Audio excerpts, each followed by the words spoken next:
ಮಾತಿರಗಳ ನಮಸ್ಕಾರ. ನಾನು ನಿಮ್ಮ ಸಿಂಚನ. ಎಲ್ಲರೂ ಹೇಗಿದ್ದೀರಾ? Hope you all are doing well. Welcome to Sinchana's YouTube channel. ನೀವಿನ್ನು ನನ್ನ ಚಾನಲ್ನ ಸಬ್ಸ್ಕ್ರೈಬ್ ಆಗಿಲ್ಲ ಅಂದರೆ please do share, like, subscribe and ಮರಿದ ಬೆಲ್ ಬಟನ್ ಐಕಾನ್ ಮೇಲೆ ಕ್ಲಿಕ್ ಮಾಡಿ. ಕೆಲವೊಂದು ಕಾರಣಾಂತರಗಳಿಂದ ನನಗೆ ವಿಡಿಯೋನ ರೆಗ್ಯುಲರ್ ಆಗಿ ಅಪ್ಲೋಡ್ ಮಾಡೋಕ್ಕೆ ಆಗ್ತಾನೆ ಇರಲಿಲ್ಲ. ಸೊ ಹಾಗಾಗಿ ನಾನು ಪ್ರಯಾಗ್ರಾಜಿಗೆ ಹೋದಂಥ ವಿಡಿಯೋನ ತುಂಬ ಲೇಟಾಗಿ ಅಪ್ಲೋಡ್ ಮಾಡ್ತಿದ್ದೀನಿ. I am really sorry for that. ನಾನು ಉಡುಪಿಯಿಂದ ಯೂಶಲಿ ಏರೋ ಬಸ್ಸಲ್ಲಿ ಜಾಸ್ತಿ ಟ್ರಾವೆಲ್ ಮಾಡ್ತೀನಿ ಬ್ಯಾಂಗ್ಳೂರಿಗೆ. ಸೊ ಇವತ್ತು ಕೂಡ ನಾನು ಏರೋ ಬಸ್ಸಲ್ಲೇ ಬ್ಯಾಂಗ್ಳೂರಿಗೆ ಹೊರಟಿದ್ದು. ನಾರ್ಮಲ್ ಬಸ್ಗಳಿಗಿಂತ ಏರೋ ಬಸ್ಸಲ್ಲಿ ಫೆಸಿಲಿಟೀಸ್ ಜಾಸ್ತಿನೇ ಇರುತ್ತೆ. ಚಾರ್ಜಿಂಗ್ ಪ್ಲಗ್ ಆಗಿರ್ಬೋದು, AC ಟೆಂಪ್ರೇಚರ್ ಕಂಟ್ರೋಲ್ ಆಗಿರ್ಬೋದು, ದಿಂಬು, ಬೆಡ್ಶೀಟು ಎಲ್ಲದೂ ಕೊಟ್ಟಿರ್ತಾರೆ. ನನಗಂತೂ ವಾಶ್ರೂಮ್ ಪ್ರಾಬ್ಲಮ್ ತುಂಬಾನೇ ಇದೆ. ಈ ಬಸ್ಸಲ್ಲಿ ಮಿನಿ ವಾಶ್ರೂಮ್ ಕೂಡ ಇರೋದ್ರಿಂದ ಅದೊಂದು ಸಮಸ್ಯೆಗೆ ತುಂಬ ಹೆಲ್ಪ್ ಆಗುತ್ತೆ. 1700 ರುಪೀಸ್ಗೆ ಒಳ್ಳೆ ಲಕ್ಸುರಿ ಎಕ್ಸ್ಪೀರಿಯನ್ಸ್, ತುಂಬ ಕಂಫರ್ಟಬಲ್ ಆಗಿ ಬ್ಯಾಂಗ್ಳೂರ್ ತನಕ ಟ್ರಾವೆಲ್ ಮಾಡ್ಬೋದು. ರಕ್ಷಿತ್ ಫ್ರೆಂಡ್ಸ್ ಎಲ್ಲ ಬ್ಯಾಂಗ್ಳೂರಲ್ಲೇ ಇದ್ರು. ನಾನೊಬ್ಳೆ ಉಡುಪಿಯಿಂದ ಬಂದಿದ್ದು. ಎಲ್ಲ ಒಂದು 10 ಗಂಟೆ ಬೆಳಗ್ಗೆ ಹೊರಟ್ವಿ ನಾವು. ಹೋಗ್ತಾ ಆನ್ ದಿ ವೇ ನಮಗೆ ಮಿನಿ ಏರ್ ಶೋ ಕೂಡ ನೋಡಿದ್ವಿ.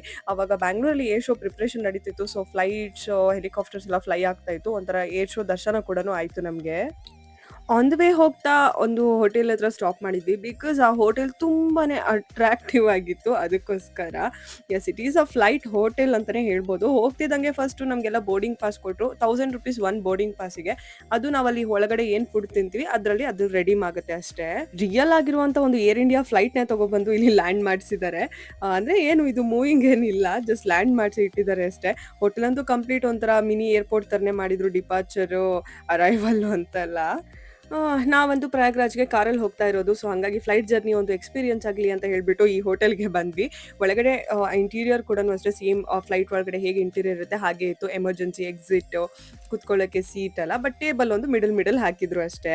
ಸೇಮ್ ಫ್ಲೈಟ್ ಒಳಗಡೆ ಹೇಗಿರುತ್ತೆ ಹಾಗೆ ಇತ್ತು. ಇನ್ನು ಫುಡ್ ಬಗ್ಗೆ ಹೇಳಬೇಕು ಅಂದರೆ ಕ್ವೈಟ್ ನೈಸ್ ಅಷ್ಟೇ. ಕೆಲವೊಂದು ಚೆನ್ನಾಗಿತ್ತು, ಕೆಲವೊಂದು ಚೆನ್ನಾಗಿರಲಿಲ್ಲ.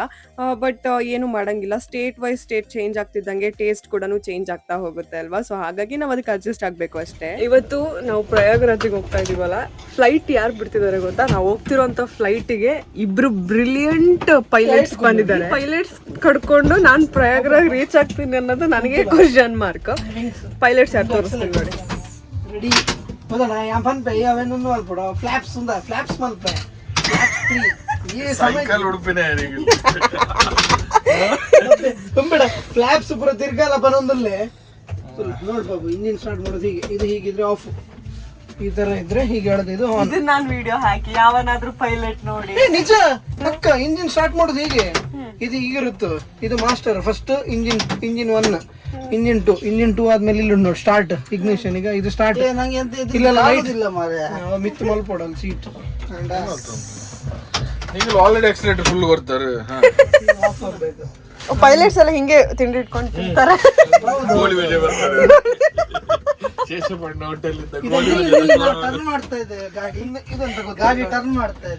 ಇಂಡಿಕೇಟರ್ ಪಾಡು ಕೈ ಕೊರು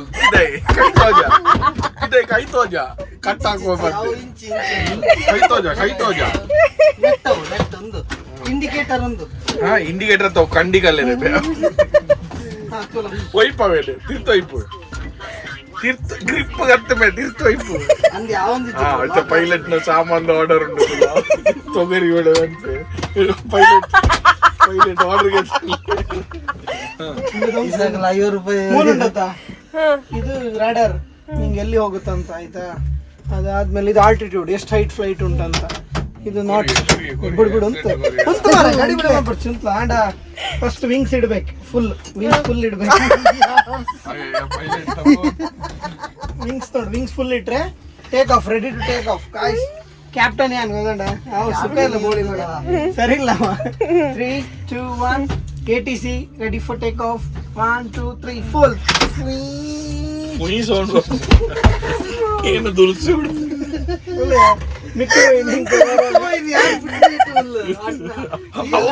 ದೀಪಾವಳಿದ ವೈರಿಂಗ್ ಸೈಡೆಡ್ ಪೈಲಟ್ ಲೈಟಿಂಗ್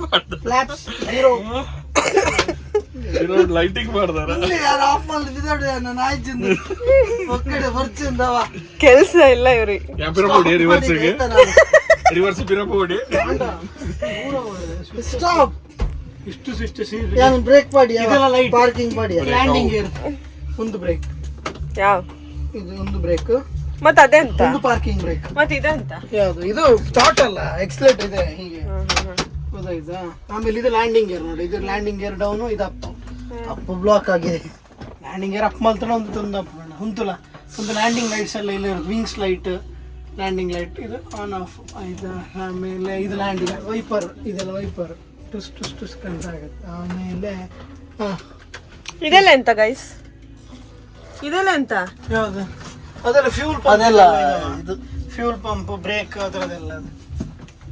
ನೋಡಿದ್ರಲ್ಲ ನಮ್ಮ ಪೈಲಟ್ಸ್ ಇಬ್ರನ್ನ. ಈ ಪೈಲಟ್ಸ್ ಒಂದು ಪಾಡುಂಗ ಏರ್ ಪಾಡ್ತೀನಿ ಅಂದು. ಏನ್ ಎಮರ್ಜೆನ್ಸಿ ಲ್ಯಾಂಡಿಂಗ್ ಆಗ್ತಿದ್ಯಾ? ಆಶೀಶ್ ಅಣ್ಣ ಇಲ್ಲಿ ನೋಡಿ, ಎಮರ್ಜೆನ್ಸಿ ಲ್ಯಾಂಡಿಂಗ್ ಆಗ್ತಿದೆ. ಕಾರ್ಕೋರು ಡ್ರೈನೇಜ್ ಓಪಿನ ಡ್ರೈನೇಜ್ దగ్గర opinion July This was a very nice flight though. Thank you so much. Pilot ಗೋಲಿ ಬೇಜೆ ಬಸ್ಸಲ್ಲಿ ಹೆಂಗಾಯ್ತು ಜರ್ನಿ? ಹೇಗಾಯ್ತು ನೀವು ಹೇಳ್ಬೇಕು, ನಾನು ಫ್ಲೈಟ್ ಬಿಟ್ಟು ಡಬ್ಬ ತರ ಬಿಟ್ರಿ ಇಬ್ರು. ಡಬ್ಬ ತರ ನಂಗೆ ಹೌದು. ಹೋಗಿ ಮಾರ್ರೆ ಸಾಕು. ಈಗ ಡೋರ್ ಹಾಕದಲ್ಲ. ಅಣ್ಣ ಬಾ ಪಾಪ ಅಂತ ಓಪನ್ ಮಾಡಿದೆ ಬಾ. ಕರ್ಮ ತರ ಫ್ಲೈಟ್ ಲ್ಯಾಂಡ್ ಮಾಡಿಸಿದ್ರು. Air India pilots are going ನೋಡಿ ಎಷ್ಟು ಚಂದದಲ್ಲಿ ಲ್ಯಾಂಡ್ ಮಾಡಿಸಿದೆ. ಇಲ್ಲ ನಿಮ್ಮ ಜೀವ ಹೋಗ್ತಿತ್ತೀಗ ನನ್ನಿಂದ. ಅಲ್ಲ, ಲ್ಯಾಂಡ್ ಮಾಡಿದ ಜಾಗ ನೋಡಿ, ಯಾವ್ದೋ ಹಳ್ಳದಲ್ಲಿ ತಗೊಬಂದು ಲ್ಯಾಂಡ್ ಮಾಡಿಸಿದ್ದಾರೆ.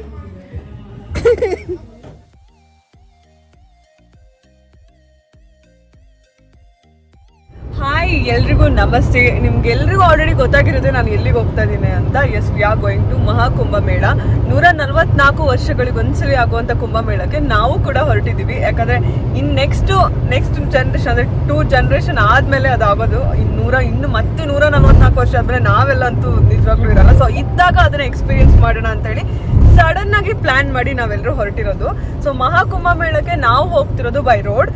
ಕಾರಲ್ಲಿ ಹೋಗೋಣ ಅಂತ ಡಿಸೈಡ್ ಮಾಡಿ ಹೊರಟಿದ್ದು. Because flight ticket is too costly. ನಾವು ಲಂಡನ್ನಿಗೆ ಆರಾಮ್ಸೆ ಹೋಗಿ ಬರ್ಬೋದು ಅನ್ಸುತ್ತೆ. ಕುಂಭಮೇಳಕ್ಕೆ ಹೋಗ್ಲಿಕ್ಕೆ ಫ್ಲೈಟ್ ಟಿಕೆಟ್ ಸಿಕ್ಕಾಪಟ್ಟೆ ಕಾಸ್ಟ್ಲಿ. ಸೊ ಅದಕ್ಕೋಸ್ಕರ ಕಾರಲ್ಲೇ ಹೋಗೋಣ ಅಂತ ಡಿಸೈಡ್ ಮಾಡಿದ್ವಿ. ಕಾರಲ್ಲಿ ಕೂಡ ಅಷ್ಟೇ, ಒಬ್ಬರಿಗೆ ಡ್ರೈವಿಂಗ್ ಬಂದರೆ ನಿಮ್ಮ ಕೈಲಿ ಟ್ರಾವೆಲ್ ಮಾಡೋಕ್ಕೆ ಕಷ್ಟ ಆಗುತ್ತೆ. ಸೊ ಟೋಟಲ್ 1800 ಅಲ್ಲ ಕಿಲೋಮೀಟರ್ಸ್, ಒನ್ ವೇನೇ 1800 ಕಿಲೋಮೀಟರ್ಸ್ ಏನೋ ಇದೆ.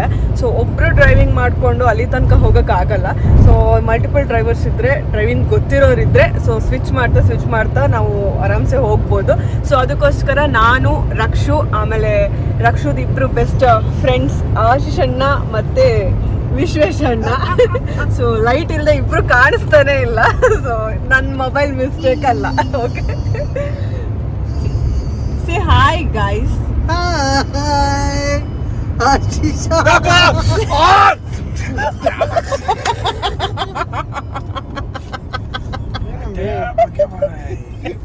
1800 ಕಿಲೋಮೀಟರ್ಸ್ ಇದೆ ಒನ್ ವೇ ನಮಗೆ ಹೋಗ್ಲಿಕ್ಕೆ. ಒಂದ್ ದಿನದಲ್ಲಿ ನಮ್ಗೆ ಅಷ್ಟು ಟ್ರಾವೆಲ್ ಮಾಡಕ್ ಆಗಲ್ಲ. ಸೊ 2 days ನಾವು ಟ್ರಾವೆಲ್ ಮಾಡ್ಬೇಕಾಗುತ್ತೆ.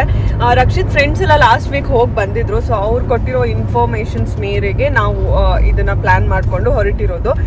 ಸದ್ಯಕ್ಕೆ ಇವತ್ತು ನಾವು ನಾಗ್ಪುರ್ ತನಕ ಹೋಗ್ಬಿಟ್ಟು ಅಲ್ಲಿ ಸ್ಟೇ ಮಾಡಿ ನಾಳೆ ಮತ್ತೆ ಕಂಟಿನ್ಯೂ ಮಾಡಬೇಕು ಅಂತ ಅನ್ಕೊಂಡಿದೀವಿ.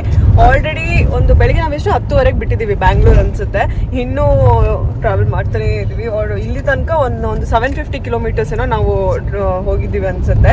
ಇನ್ನು ನಾಗ್ಪುರಿಗೆ 350 ಕಿಲೋಮೀಟರ್ಸ್ ಇದೆ ನಮಗೆ ಹೋಗ್ಲಿಕ್ಕೆ. ಗೊತ್ತಿಲ್ಲ, ನಾಗ್ಪುರ್ ತನಕ ಹೋಗ್ಬೇಕು ಅಂತ ನಾವು ಅನ್ಕೊಂಡಿರೋದಷ್ಟೇ. ಯಾಕಂದ್ರೆ ತುಂಬಾ ಮತ್ತೆ ಸುಸ್ತಾದ್ರೆ ಎಲ್ಲ ಮತ್ತೆ ಯಾಕೆ ರಿಸ್ಕ್ ತಗೊಂಡು ಹೋಗೋದು ಅಂತ ಅನ್ಕೊಂಡಿದೀವಿ. ನೋಡ್ಬೇಕು ಏನಾಗುತ್ತೆ. ನಾಳೆ ಇನ್ನು ನಮ್ಗೆ ಇವತ್ತು ನಾವು ನಾಗ್ಪುರ್ ತನಕ ಹೋದ್ರೆ ನಾಳೆ ನಮ್ಗೆ ಇನ್ನು 700 ಕಿಲೋಮೀಟರ್ಸ್ ಏನೋ ಉಳಿಯುತ್ತೆ ಪ್ರಯಾಗ್ರಾಜಿಗೆ ಹೋಗ್ಲಿಕ್ಕೆ. ಅಲ್ಲಿ ಹೋದ್ಮೇಲೆ ಇನ್ನೇನ್ ಕತೆ ಅಂತ ಗೊತ್ತಿಲ್ಲ. ಇನ್ಸ್ಟಾಗ್ರಾಮ್ ತೆಗ್ದ್ರಂತೂ ಅಲ್ಲಿ ಬ್ಲಾಕ್ ಇಲ್ಲಿ ಬ್ಲಾಕ್, ಇಲ್ಲಿ ಸ್ಟಕ್ ಆಗಿದ್ದೀವಿ, ಎಲ್ಲೂ ಕಾಲಿಡಕ್ ಜಾಗ ಇಲ್ಲ, 10 ಕಿಲೋಮೀಟರ್ಸ್ ನಡ್ಕೊಂಡು ಹೋಗ್ಬೇಕು, ಏನೇನೋ ಇದು ಅಂದ್ರೆ ಲೈಕ್ ಡೈಲಿ ಬ್ಲಾಗ್ಸ್ ಅದು ಇದೆಲ್ಲ ನೋಡ್ತಾ ಇದೀವಿ. ಸೊ ಹಾಗಾಗಿ ಇನ್ಸ್ಟಾಗ್ರಾಮ್ ನೋಡಿದ್ರೆ ಟೆನ್ಷನ್ ಆಗುತ್ತೆ, ಏನಾಗುತ್ತೋ ಏನೋ ಅಂತ ಹೇಳ್ಬಿಟ್ಟು. ಸೊ ಕ್ರಾಸ್ ಫಿಂಗರ್ ಮಾಡಿ ಅಂತೂ ನಾವು ಹೊರಟಿದ್ದೀವಿ. ಏನಾಗುತ್ತೆ ನೋಡೋಣ. ಬನ್ನಿ, 144 ವರ್ಷಗಳಿಗೊಮ್ಮೆ ಆಗುವ ಮಹಾಕುಂಭಮೇಳ ಎಕ್ಸ್ಪೀರಿಯನ್ಸ್ ನಮ್ಗೆ ಹೇಗಾಯ್ತು ಅದನ್ನ ನಿಮ್ ಜೊತೆನೂ ಶೇರ್ ಮಾಡ್ತೀನಿ. Let's go. ಫಸ್ಟ್ ಡೇ ನಾವೊಂದು 1000 ಕಿಲೋಮೀಟರ್ಸ್ನ ಟ್ರಾವೆಲ್ ಮಾಡಿ ನಾಗ್ಪುರಲ್ಲಿ ಸ್ಟೇ ಮಾಡಿದ್ವಿ. ಹೋಗಿ ಮಲ್ಗೋದು ತುಂಬಾ ಲೇಟ್ ಆಗಿತ್ತು. ಸೊ ಹಾಗಾಗಿ ನಂಗೆ ವೀಡಿಯೋಸ್ ಎಲ್ಲ ಏನು ಕ್ಯಾಪ್ಚರ್ ಮಾಡೋಕ್ಕಾಗಿಲ್ಲ. ಮಾರ್ನಿಂಗ್ ಒಂದು 9 o'clock ಹಾಗೆ ಎದ್ದು ಹಾಗೆ ನಮ್ಮ ಜರ್ನಿನ ಕಂಟಿನ್ಯೂ ಮಾಡಿದ್ವಿ. ಮಾರ್ನಿಂಗ್ ನಾವು ಅಲ್ಲೇ ಇದ್ದಂಥ ಒಂದು ತ್ರಿವಂದ್ರಮ್ ಕೆಫೆ ಅಂತ ಹೇಳ್ಬಿಟ್ಟು ಒಂದು ಹೋಟೆಲಿಗೆ ಬಂದ್ವಿ. It's a cafe, but it's really nice ಆಯ್ತಾ. ಫುಡ್ ಅಂತೂ ತುಂಬ ಚೆನ್ನಾಗಿತ್ತು. ಎಲ್ಲ ಒಂಥರ ಆಂಧ್ರ ಸ್ಟೈಲ್ ರೆಸಿಪೀಸು. ಟೇಸ್ಟ್ ಅಂತೂ ಸಖತ್ತಾಗಿತ್ತು. ತಿಂಡಿ ಎಲ್ಲ ತಿಂದು ಅಗೇನ್ ನಮ್ಮ ಜರ್ನಿನ ಕಂಟಿನ್ಯೂ ಮಾಡಿದ್ವಿ. ನಾಗ್ಪುರಿಂದ ಪ್ರಯಾಗ್ರಾಜ್ಗೆ 700 ಕಿಲೋಮೀಟರ್ಸ್ ಏನೋ ಇತ್ತು. ಒಂದೊಂದ್ಸಲಿ ಒಬ್ರು ಮಲ್ಕೊಳ್ಳೋದು, ಏಳೋದು, ಒಬ್ರು ಡ್ರೈವ್ ಮಾಡೋದು, ಕುತ್ಕೊಳ್ಳೋದು, ಹಿಂಗೆ ಒಂಥರ ಟೈಮ್ ಪಾಸ್ ಮಾಡ್ತಾ ಜರ್ನಿನ ಕಂಟಿನ್ಯೂ ಮಾಡಿದ್ವಿ.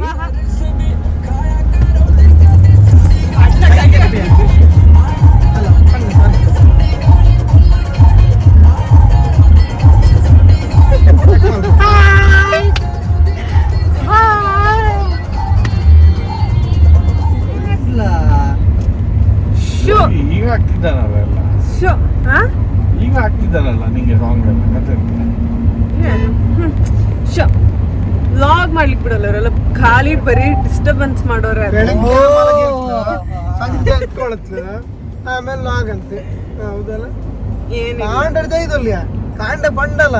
ನಾನೇ ಕಮೆಂಟ್ ಆಗ್ತೇನೆ ಇದೆಲ್ಲ ಇದೆಲ್ಲ ಸುಳ್ಳು, ಇದೆಲ್ಲ ಸ್ಕ್ಯಾಮ್ ಬೆಳಗ್ಗಿಂದ ವಿಡಿಯೋ ಮಾಡಿಬಿಟ್ಟು ಎಲ್ಲ ಟೈಮ್ ಗಂಡ ಒಟ್ಟಿಗೆ ಜಗಳ ಮಾಡ್ತೀನಿ ಅಂತ ಹೇಳ್ತೇವೆ.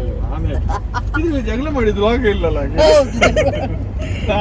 ನೋಡಿ ಗೈಸ್, ನಾವಿಬ್ರು ನಿಮಗೆ ಜಗಳ ಮಾಡೋರ್ ತರ ಕಾಣಿಸ್ತೀವ?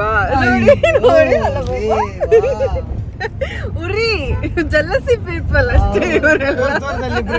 ಮದ್ವೆ ಆಗ್ದಿದ್ದವ್ರು ಇದ್ರು, ಅವ್ರಿಗೊಂದು ಮದ್ವೆ ಆಗ್ಬೇಕು. ಹಾಗಾಗಿ ಅದೇ ಜಲಸಿ ಪೀಪಲ್ ಅಷ್ಟೇ, ಗೊತ್ತಾಯ್ತಾ? Hello guys, welcome back again. ಬೆಳಗ್ಗೆ ಒಂದು 10 ಗಂಟೆಗೇನೋ ನಾವು ನಾಗ್ಪುರಿಂದ ಮತ್ತೆ ನಮ್ಮ ಜರ್ನಿನ ಕಂಟಿನ್ಯೂ ಮಾಡಿದ್ದೀವಿ. ನೈಟ್ ನಮಗೆ ಲಕ್ಕಿಲಿ ಹುಡುಕಿ ಕೊನೆಗೂ ಒಂದು ರೂಮ್ ಹೋಟೆಲ್ ಸಿಕ್ತು ನಮಗೆ. ಹೋಟೆಲ್ ಓ ಅಂತ ಹೇಳಿ, ಡೀಟೇಲ್ಸ್ ಎಲ್ಲ ನಾನು ಡಿಸ್ಕ್ರಿಪ್ಷನ್ ಬಾಕ್ಸಲ್ಲಿ ಹಾಕಿರ್ತೀನಿ. 1300 ಏನೋ ಒಂದು ರೂಮಿಗೆ ಚಾರ್ಜಸ್ ಮಾಡಿದ್ರು. ವೈಟ್ ನೈಸ್ ಡೀಸೆಂಟಾಗೆ ಇತ್ತು ರೂಮ್. ಏನೊಂದು ಸ್ವಲ್ಪ ಹೊತ್ತಿಗೆ 3 ಗಂಟೆಗೆ ಹೋಗಿ ಮಲ್ಕೊಂಡಿದ್ದೀವೇನೋ. ಮತ್ತೆ ಬೆಳಗ್ಗೆ 7:30 ಎದ್ದು ಫ್ರೆಶ್ ಅಪ್ ಆಗಿ ರೆಡಿ ಆಗಿ ತಿಂಡಿ ಎಲ್ಲ ತಿನ್ಕೊಂಡು 10 ಗಂಟೆಗೇನೋ ನಾವು ನಾಗ್ಪುರ್ ಬಿಟ್ವಿ. ಇವಾಗ ಇನ್ನೂ ಟ್ರಾವೆಲ್ ಮಾಡ್ತಾನೆ ಇದ್ದೀವಿ. ಸ್ಟಿಲ್ 190 ಕಿಲೋಮೀಟರ್ಸ್ ಇದೆ ಪ್ರಯಾಗ್ರಾಜಿಗೆ. ರೀಚಿಂಗ್ ಟೈಮ್ ಬಂದು 10 ಗಂಟೆ ತೋರಿಸ್ತಿದೆ ಸದ್ಯಕ್ಕೆ ನಾವಿರೋ ಲೊಕೇಶನಿಂದ. ನಮಗಂತೂ ಹೋದವರೆಲ್ಲ ಕಾಲ್ ಮಾಡ್ತಾರೆ, ಅಲ್ಲಿ ಬ್ಲಾಕ್ ಇದೆ ಅಂತಾರೆ ಒಬ್ರು, ಇನ್ನು ಕೆಲವೊಬ್ರು ಇಲ್ಲ ಬರ್ಬೋದು ಹಾಗೆ ಹೀಗೆ ಅಂತಾರೆ ಹೇಳ್ತಾರೆ. ಲಕ್ಕಿಲಿ ನಮ್ಗೆ ಹೆಂಗಂದ್ರೆ ರಕ್ಷಿತ್ ಅಣ್ಣ ಸಮೇತನೂ ಆಲ್ರೆಡಿ ಅವರಲ್ಲಿ ರೀಚ್ ಆಗಿದ್ದಾರೆ. ಇನ್ನು ನಮ್ಮದು ಫೋಟೋಗ್ರಫರ್ ಟೀಮ್ ಒಂದು ಹೋಗಿದ್ರು, ಅವರು ಸಮೇತ ಅಪ್ಡೇಟ್ ಕೊಡ್ತಾ ಇದ್ರು. ಸೊ ಹಿಂಗೆ ಹೋದವರೆಲ್ಲ ಯಾರಾದರೂ ಹೇಳ್ತಾ ಇದ್ದಾರಲ್ಲ, ಅದನ್ನೇ ಕೇಳ್ಕೊಂಡಂಗೆ ಹೋಗ್ತಾ ಇದ್ದೀವಿ. ಬಟ್ ಇವತ್ತು ಕೂಡ ಕ್ರಾಸ್ ಫಿಂಗರ್. ಎಷ್ಟೊತ್ತಿಗೆ ರೀಚ್ ಆಗ್ತೀವಿ ಅಂತ ಗೊತ್ತಿಲ್ಲ. ಅಲ್ಲಿ ಹೋದ್ಮೇಲೆ ರೂಮ್ ಹೇಗೆ ಏನು ಎಂಥದ್ದು ಗೊತ್ತಿಲ್ಲ. ಎಲ್ಲದೂ ಅಲ್ಲಿ ಹೋಗಿ ನೋಡಬೇಕು, ನೋಡೋಣ ಹೇಗಿದೆ ಅಂತ. ಸೊ ಇದು ನಮ್ಮ ಖಾಸ್ ಧೂಳು ನೋಡಿ ಗೈಸ್, ಒಳ್ಳೆ ಮಿಸ್ಟ್ ಥರ ಫೀಲ್ ಆಗ್ಬೇಕು ನಮಗೆ. ಇದೆಲ್ಲ ಧೂಳು ಆ್ಯಕ್ಚುಲಿ. ನಿನ್ನೆ ನಾವು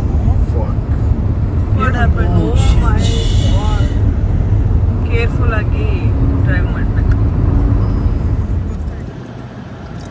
ನೋಡಿ. ಮಹಾಕುಂಭ ಮೇಳಕ್ಕೆ ಬರ್ತಾ ಇದ್ರೆ ದಾರಿ ಮಧ್ಯೆ ಈ ಥರ ಸ್ಟಾಪ್ ಕೊಟ್ಟು ಪ್ರಸಾದ ನೀರೆಲ್ಲ ಕೊಡ್ತಾರೆ. ಊಟಕ್ಕೆ ತಿಂಡಿಗೆ ಏನು ಕಮ್ಮಿ ಇಲ್ಲ ನಮಗೆ ರೀಚ್ ಆಗೋ ತನಕ. ಎಲ್ಲ ನೀರಲ್ಲ. ಹಾಂ, ನೀರು. ಸೊ ಇನ್ನೂ ಇಷ್ಟಿದೆ. ಬಟ್ ಯಾವುದೇ ಥರ ಬ್ಲಾಕ್ ಅಂತೂ ಇಲ್ಲ. ಇಲ್ಲಿ ತನಕನೂ ದೇವ್ರ ದಯದಿಂದ ಯಾವುದೇ ಥರ ಬ್ಲಾಕ್ ಸಿಗಲಿಲ್ಲ. ಅಂತೂ ಇಂತೂ 1700 ಕಿಲೋಮೀಟರ್ಸ್ ಟ್ರಾವೆಲ್ ಮಾಡಿ ಸೇಫ್ ಆಗಿ ನಾವೆಲ್ಲರೂ ಪ್ರಯಾಗ್ರಾಜ್ನ ರೀಚ್ ಆದ್ವಿ. ಎಲ್ಲರೂ ಹೇಳ್ತಾ ಇದ್ರು ಇವಾಗ ಇನ್ನು 12 ಕಿಲೋಮೀಟ್ರು ಹಿಂದಿದ್ದೀವಿ, ಇನ್ನೂ ಏನು ಬ್ಲಾಕ್ ಆಗಿಲ್ಲ. ಏನು ಬ್ಲಾಕ್ ಇಲ್ಲ, 12 ಕಿಲೋಮೀಟರ್ ಹಿಂದಿದ್ದೀವಿ ಅಷ್ಟೇ. ಹತ್ತಿರ ಒಂದು 6 ಕಿಲೋಮೀಟರ್ಸ್ ತನಕನೂ ನಮ್ಗೆ ಯಾವುದೇ ಥರ ಟ್ರಾಫಿಕ್ ಸಿಗಲಿಲ್ಲ. ಅದಾದಮೇಲೆ ಸ್ವಲ್ಪ ಲೈಟಾಗಿ ಬ್ಲಾಕ್ ಆಗಲಿ ಶುರುವಾಯಿತು. ಬಟ್ ಆನ್ ದ ವೇ ನಮ್ಮ ಕರ್ನಾಟಕ ವೆಹಿಕಲ್, ಸ್ಪೆಷಲಿ ನಮ್ಮ ಮಂಗಳೂರಿನವರೆಲ್ಲ ಸಿಕ್ಕಿದ್ರು ನಮಗೆ. ಹಾಗೆ ಮಾತಾಡ್ಸ್ಕೊಂಡು ನಮ್ಮ ಜರ್ನಿನ ಕುಂದಿರ್ಸಿದ್ವಿ. ಮಾತಾಡ್ತಾರೆ ನೋಡಿದ್ರೆ ಕುಡ್ಲನಾ ಏ ಪಪ್ಪಿ ತಡ್ತೀನಿ ನಿಂಕಲ ನಮ್ಮ ಗೋಡೆ ಮಧ್ಯಾಹ್ನ ಅಂದ. ಈಗ ಒಳ್ಳೆ ಸ್ಟೇಕ್ ಎಲ್ಲ ಒಡೆಯವನಿಗೆ ಅಡೆಗೆ ಹೋಗ್ತೀನಿ ಒಂದು ನಿಲ್ಲ ಮೀಪಿನಿ ಇತ್ತನ ಕಾಂಡನ. ನಮಗೆ ಪ್ರಯಾಗ್ರಾಜ್ ರೀಚ್ ಆಗಿ ಸಿಟಿ ಒಳಗೆ ಎಂಟರ್ ಆದಮೇಲೆ ಸ್ವಲ್ಪ ಟ್ರಾಫಿಕ್ ಸಿಕ್ತು. ಒಂದು 30 ಟು 40 ಮಿನಿಟ್ಸ್ ಏನೋ ಟ್ರಾಫಿಕಲ್ಲಿ ಜಾಮ್ ಆದ್ವಿ. ಅದಾದಮೇಲೆ ಅಲ್ಲೇ ಒಂದು ರೂಮ್ ಮಾಡಿಕೊಂಡು ಸ್ಟೇ ಮಾಡಿದ್ವಿ. ಬಿಕಾಸ್ ನಮಗೆ ಮರುದಿನ ತ್ರಿವೇಣಿ ಸಂಗಮದಲ್ಲಿ ಸ್ನಾನ ಮಾಡೋದಿತ್ತು. ಸೊ ಇದು ನನ್ನ ಇವತ್ತಿನ ವಿಡಿಯೋ. ಮುಂದಿನ ವ್ಲಾಗಲ್ಲಿ ನಮ್ಮ ಅಮೃತ ಸ್ನಾನ ಎಕ್ಸ್ಪೀರಿಯನ್ಸ್ ಹೇಗಾಯಿತು, ಏನೇನಾಯಿತು ಎಲ್ಲದನ್ನು ನಿಮ್ಮ ಜೊತೆ ಶೇರ್ ಮಾಡ್ತೀನಿ. ಅಲ್ಲಿ ತನಕ ಮರೀದೆ ನನ್ನ ಚಾನಲ್ನ ಫಾಲೋ ಮಾಡಿ. Thank you for watching.